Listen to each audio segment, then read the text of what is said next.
besar banget ikannya.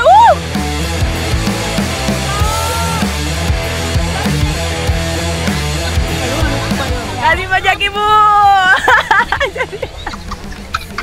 Ini saya dikerawasi nama berapa orang ini di sini? Ya itu. Ya, oke, ini lagi nih.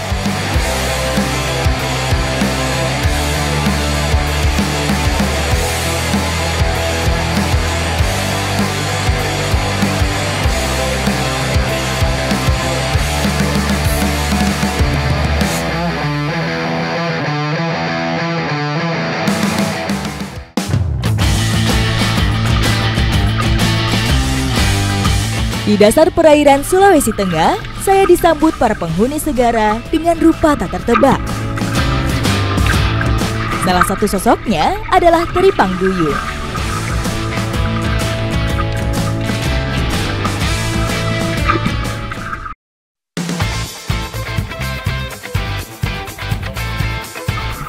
Selain ikan, teripang menjadi salah satu tangkapan nelayan banggai Sulawesi Tengah.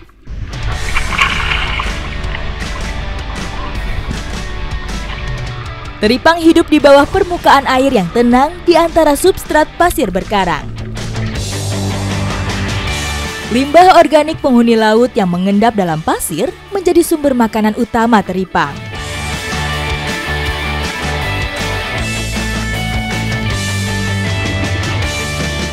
Wah, Bang, ini dapet nih. Ini apa Bang? Teripang duyung? Teripang duyung gede banget.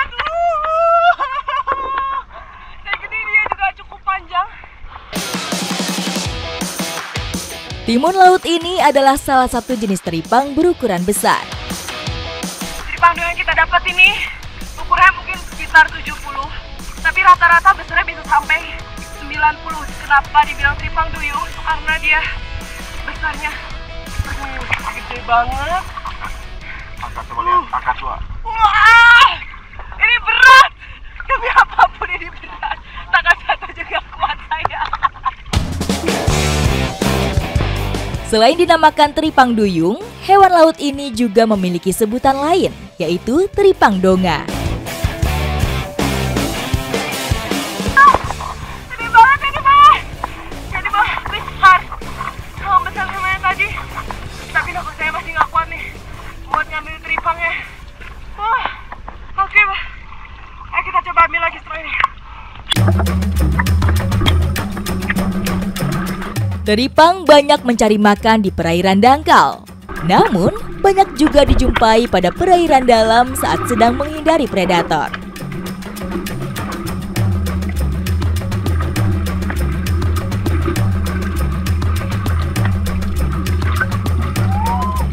Akhirnya bisa dapet ini teripang duyungnya. Wah. Jadi kalau dia di dalam air nih, bisa lebih panjang nih kayak ini yang sekarang saya pegang.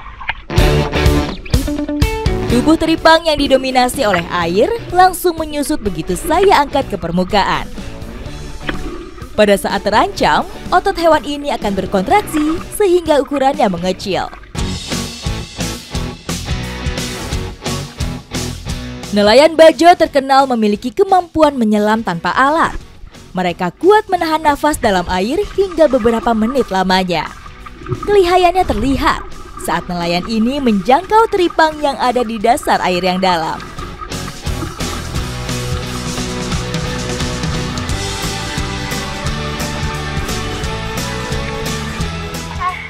Dia dapat satu teripang lagi, tapi kali ini agak sedikit berbeda nih. Ini teripang apa, Bapak?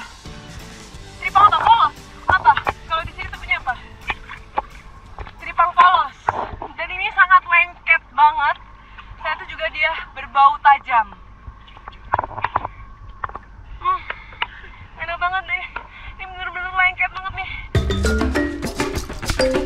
Benang lengket menyerupai getah ini merupakan organ Cuvierian yang dikeluarkan teripang untuk menjerat predator dan memudahkannya untuk kabur. Karena teripang ini nggak punya tulang belakang, jadi dia cuma mengandalkan yang belakangnya nih. Nah, jadi dia jalannya tuh keluarnya dari situ, dan untuk lendirnya tuh keluarnya dari mulut tuh, dia sangat besar ini nih. Teripang termasuk jenis timun laut. Anggota tubuhnya cukup sederhana. dia tidak memiliki organ mata, hidung, dan telinga. Salah satu kemampuan indrawi teripang adalah meraba. Kali ini memang tangkapnya tidak banyak, tapi beruntung banget dapat 2 teripang jumbo dan 1 teripang polos nih. Mantap sudah. Wah, ini berat banget, asli berat banget ini. Aduh, ini berat banget ini Bang. Dan sekarang kita mau bawa ke desa. Teripang menjadi salah satu tulang punggung ekonomi nelayan di sini. Karena setelah diolah, belatung laut ini memiliki harga jual yang tinggi.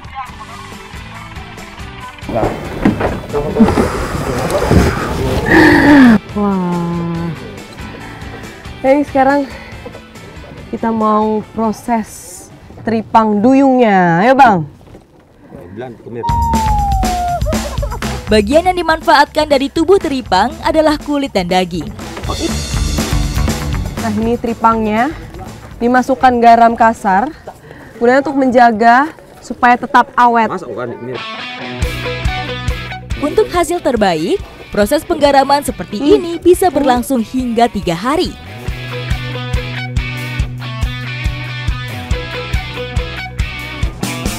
Pengolahan teripang ini masih harus melalui proses yang panjang. Setelah digaramin masih harus direbus dan juga dijemur. Jadi supaya awetnya itu bisa lebih bertahan lama.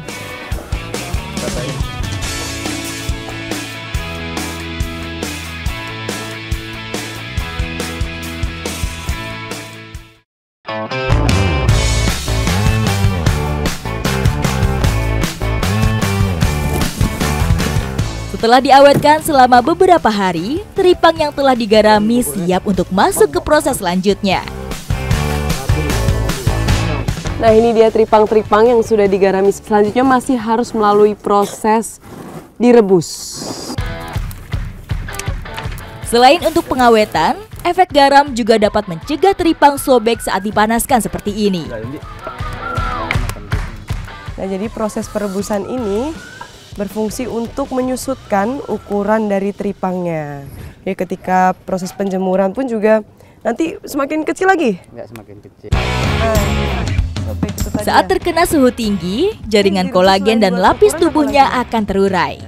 Volume serta bobot teripang otomatis menyusut. Proses panjang pengolahan teripang biasa dilakukan nelayan di sini. Karena untuk mendapat harga terbaik, mereka harus menjualnya dalam kondisi kering.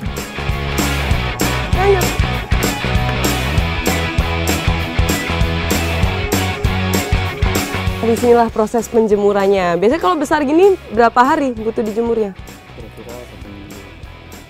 Untuk proses yang teripang duyung itu bisa sampai 1 minggu karena emang dia tuh kan besar, jadi membutuhkan sinar matahari yang lumayan banyak supaya kadar airnya itu bisa habis. Volume teripang yang telah berkurang drastis setelah digarami dan direbus akan semakin menyusut pada tahap penjemuran. Nah, jadi di sini tuh banyak banget jenis teripangnya. Nah, salah satunya nih teripang gama. Teripang yang bisa dibilang harganya fantastis banget nih. Per kilonya berapa Bang? 1.200.000. Per kilonya 1.200.000. Kayak kecil banget, cuman harganya lumayan. Teripang gamat atau teripang emas memiliki nilai jual tinggi karena manfaatnya bagus untuk bahan obat-obatan. Sementara jenis duyung dihargai Rp150.000 per kilogram. Kebanyakan teripang-teripang ini untuk dijual ke luar negeri. Pertama kali lihat teripang ini bentuknya aneh banget, kayak apa ya? Kayak akar tanaman ini. Apa namanya kalau di sini? Talengko. Talengko. Dia memang ada duri-duri ini. Ya. Ini durinya kan? Dari setengah meter jadinya segini nih. Setelah melalui proses penjemuran dan rebus.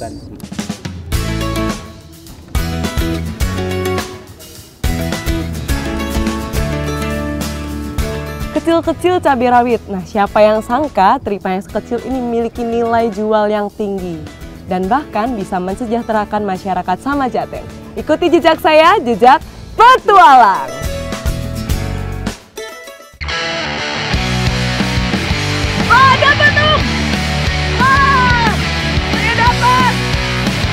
untuk membuat atap dari perahu itu membutuhkan sekitar 20 pel. Sebagai pelaut ulung, suku Bajo tersebar ke seantero belahan bumi, termasuk ke daerah Kabupaten Bungku Utara.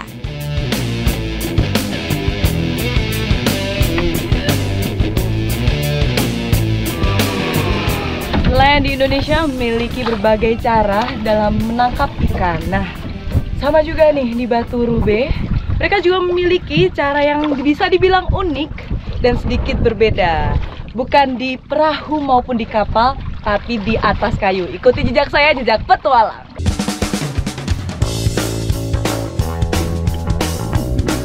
Kayu sepanjang 3 meter telah kami siapkan untuk tempat duduk saat membidik ikan.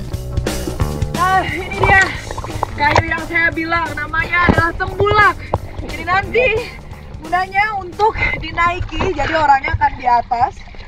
Dan kayu-kayu ini harus ada 3 sebagai penyangganya. Untuk cara menancapkannya tadi, harus tancapkan dulu dari atas, lalu digoyang-goyang di bawah supaya kayunya tadi sampai ke dasar, jadi tidak akan mudah roboh. Meski terlihat ringkih, namun ikatan rotan membuat yang ini tetap kokoh.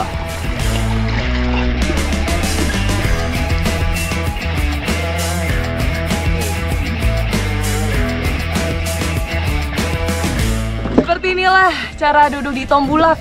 Ternyata cukup nyaman ya, karena dia ini tidak goyang-goyang karena arus. Biasanya kalau di kapal itu kan lebih mudah goyang-goyang karena arus. Di sini lebih tenang banget. Jadi lebih gampang juga untuk melihat ikan-ikan yang di bawah itu terlihat sangat jelas. Menangkap ikan di tembulak dapat dilakukan dengan berbagai cara.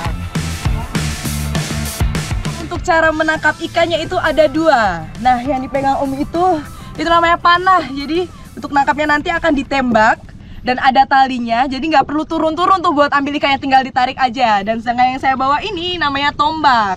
Panjangnya kurang lebih 4 meter. Ini juga sama nih. Jadi nggak perlu turun-turun ke bawah untuk mengambil ikannya. Seperti ini.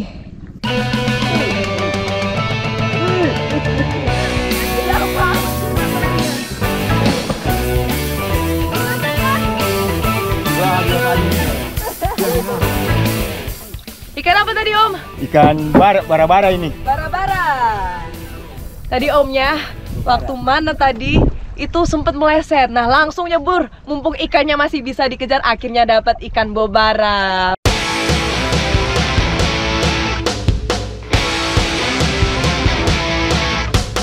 Wah, dapat Om.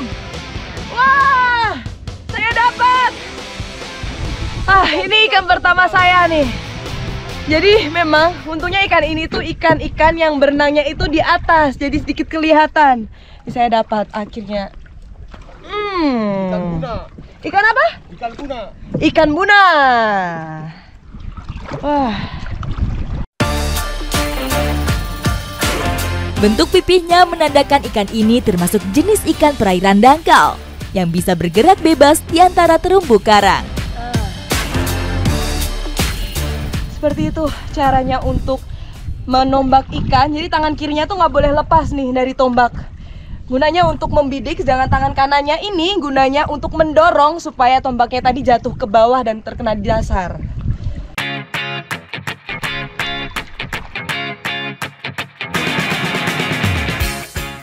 Keberuntungan saya terus mengalir. Tidak lama tombak saya kembali berhasil mengenai target. Kerapu, ini besar banget nih kayaknya.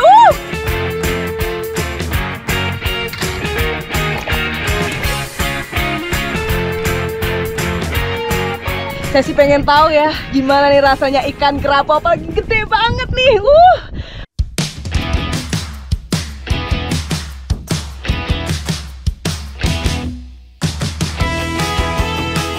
Sambil perjalanan pulang menuju kampung, kami manfaatkan untuk membuat sajian khas masyarakat Bajo. Jadi biasanya para nelayan itu setelah dari mencari ikan, mereka langsung mengolah ikan hasil tangkapannya. Nah, salah satunya ini adalah lawa. Ini sashimi ala-ala orang Batu Rube.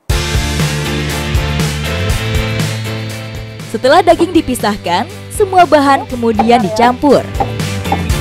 Nah, karena tidak dimasak, tidak dibakar, untuk cara mematikan kuman-kumannya, itu cuma diperas-peras dengan limau seperti ini, dengan jeruk nipisnya.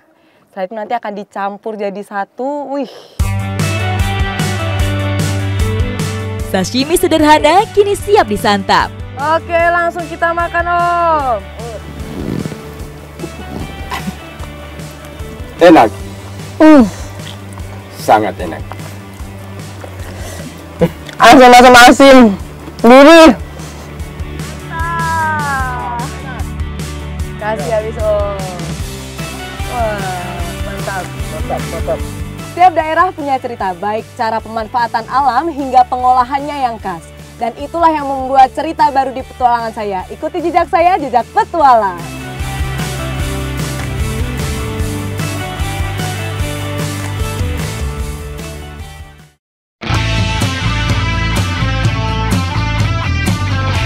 Kehidupan khas pelaut begitu terasa di Desa Kabalutan. Dengan akar sejarah sebagai suku laut nomaden, kehidupan mereka sangat melekat dengan perahu. Perahu merupakan nafas bagi para nelayan suku Bajo. Mereka juga mempertahankan atap tradisional untuk menjadi ciri khasnya. Kali ini saya akan mengikuti proses perbaikan atap rumbia di Desa Kabalutan. Ikuti jejak saya, jejak petualang. Pada masa lampau, suku Bajo menganggap perahu bukan hanya alat transportasi laut, namun sebagai rumah pengarungan. Berbulan-bulan di lautan, mereka membutuhkan perlindungan dari hujan dan terik matahari. Tidak heran, perahu suku Bajo selalu dilengkapi atap. Di depan ini kah? Masih di belakang sini. Dia memang harus menggunakan perahu karena memang letaknya tuh ada di sekitar pinggir-pinggir air. Di gugusan pulau Kabupaten Tojo Una-Una, nipah tumbuh subur pada kawasan mangrove. Itu buahnya ya, Pak ya? Karena yang muda itu mudah rusak, jadi memang harus yang diambil itu harus yang usianya sudah mulai tua dan dia memiliki daun yang cukup lebar. Daun nipah yang tua memiliki serat padat dan kuat, sehingga awet untuk dijadikan atap. Kenapa yang dipakai itu daun nipah? Karena di daerah pesisir yang airnya payau ini sangat mudah untuk ditemukan dan akhirnya dimanfaatkanlah untuk membuat atap. Selain mudah didapat, nipah juga memiliki beberapa keunggulan dibandingkan daun lainnya. Sekilas daun nipah ini tuh mirip sama daun kelapa. Cuman kenapa yang dipakai daun nipah? Karena memang ukurannya dia jauh lebih besar daripada kelapa dan untuk ketahanannya sendiri lebih kuat daun nipah dibanding kelapa. Pemilihan daun nipah menjadi bukti jika masyarakat Bajo sudah cukup canggih dalam memanfaatkan alam. Dari dulu masyarakat suku Bajo sudah tinggal di daerah lautan. Nah, jadi mereka akan pergi ke daratan untuk mengambil hasil alam yang dapat dimanfaatkan. Nah, tidak butuh waktu lama untuk mengumpulkan daun nipah yang tumbuh subur di kawasan ini. Nah, misalnya dalam satu atap, untuk membuat atap dari perahu itu membutuhkan sekitar 20 pelepah. Dan ini sudah cukup. Ini mau kita bawa pulang untuk langsung kita buat. Kira-kira Bapak jatuh.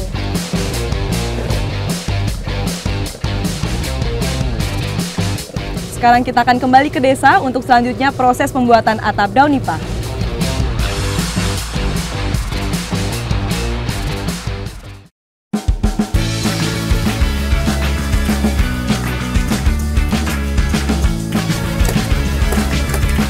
Jadi pakai itu hanya daunnya saja, untuk pelepahnya ini akan dibuang karena memang tidak dibutuhkan. Sementara lelaki Bajo melaut, kaum perempuan biasa mengisi waktu dengan membuat kerajinan termasuk menjahit atap. Ini memang prosesnya harus dijahit dan dirangkai dari ujung sampai ke ujung sampai penuh nanti ya Bu ya? Iya. Menjahit atap nipah membutuhkan ketelatenan, detail, dan rapi supaya air tidak masuk. Bu, kok nggak mau keluar, Bu, dia, Bu? Ada. Oh, sekarang di tulangnya itu. Ama antap aku na duan tualan dia piso itu. Bisa Ternyata. Coba lihat lagi. Ternyata susah juga buat ngejahitnya doang nih. Tadinya masih runcing, sekarang udah kayak gini, udah bengkok, dia patah ini ya, Bu ya. Keahlian wanita Bajo merangkai daun nipah sudah ditempa sejak kecil. Sebagai suku laut, lingkungan tempat mereka tinggal sangat membutuhkan keahlian seperti ini. Nah, ini sudah siap dipakai dan setelah ini akan kita pasang untuk menjadi atap perahu. Lembaran pelindung baru siap kami pasang menggantikan atap yang telah usang. Nah, ini dia atap nipah yang akan kita ganti. Ini kelihatan banget nih, udah mulai renggang-renggang dan juga lapuk. Jadi pas ini kalau kena air hujan tuh pasti udah bocor. Ini bahkan udah sobek sampai kayak gini. Memasang atap perahu tidak begitu rumit. Kita tinggal mengaitkan pada tali dan paku supaya tidak terlepas dari bingkai. Jadi mereka itu kalau membuat atap dari daun nipah ini nggak pernah diukur sama sekali. Jadi memang disesuaikan aja sama kebutuhannya dan cuma berdasarkan feeling aja, dan ini pas banget tuh ukurannya. Atap tradisional ini dapat bertahan hingga 2 tahun. Jauh lebih awet dan teduh dibandingkan dengan terpal plastik. Dari berbagai suku yang tersebar di Indonesia, saya terus mempelajari kearifan lokal yang masih dipertahankan. Salah satunya keahlian pelaut suku Bajo. Ikuti jejak saya, jejak petualang.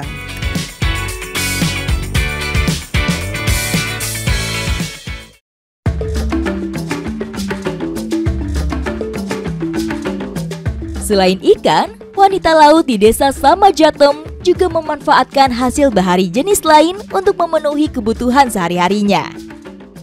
Laut, para perempuan di Bajo ini memiliki caranya sendiri untuk menjaga penampilannya. Nah, salah satunya dengan hasil lautnya.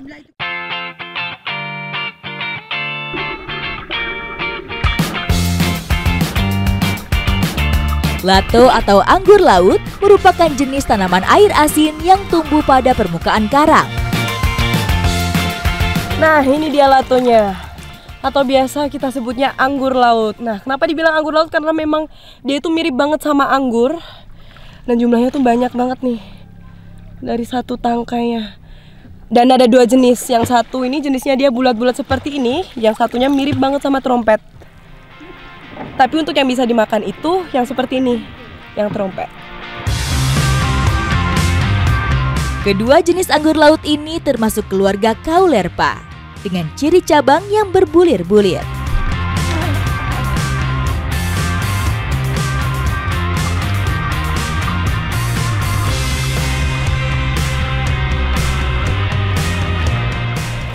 Nah, untuk cara mengambil latonya sendiri itu mudah banget tanpa pakai alat apapun. Cuma pakai tangan aja, jadi dia tinggal ditarik aja langsung dapet nih.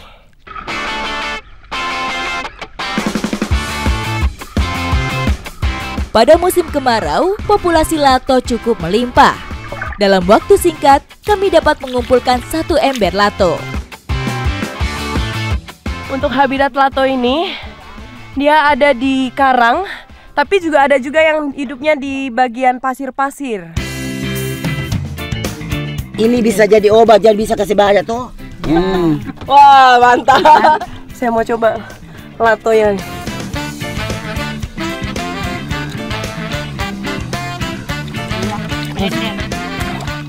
Kasih harus telinga itu. Nanti ada di Perica, Lemon. Baru. Apa itu? Blender? Apa blender? Lender. Oh, lendir. Bikin kayak blender. Iya, kayak ada lendir-lendirnya gitu. Cuma ada rasa apa yang di lidah tuh aneh gitu. Selain untuk bahan masakan dan juga dikonsumsi, biasanya lato digunakan untuk shampoo alami.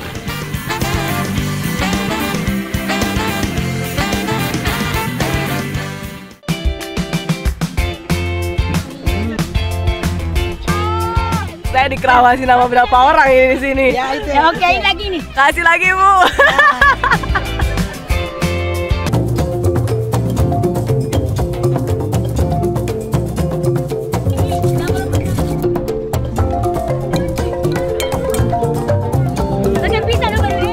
Ini begini? Iya.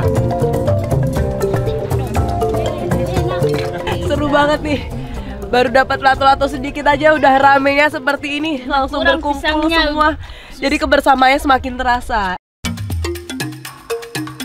Tidak lama berselang, sajian ringan sambal anggur laut ludes di lahap.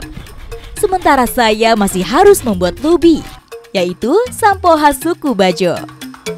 Nah, untuk membuat lubinya, campurannya tuh pakai kelapa. Jadi kelapa yang sudah diparut lalu dicampurkan dengan lato seperti ini. Ya jadi kasih Dan nanti akan diperas.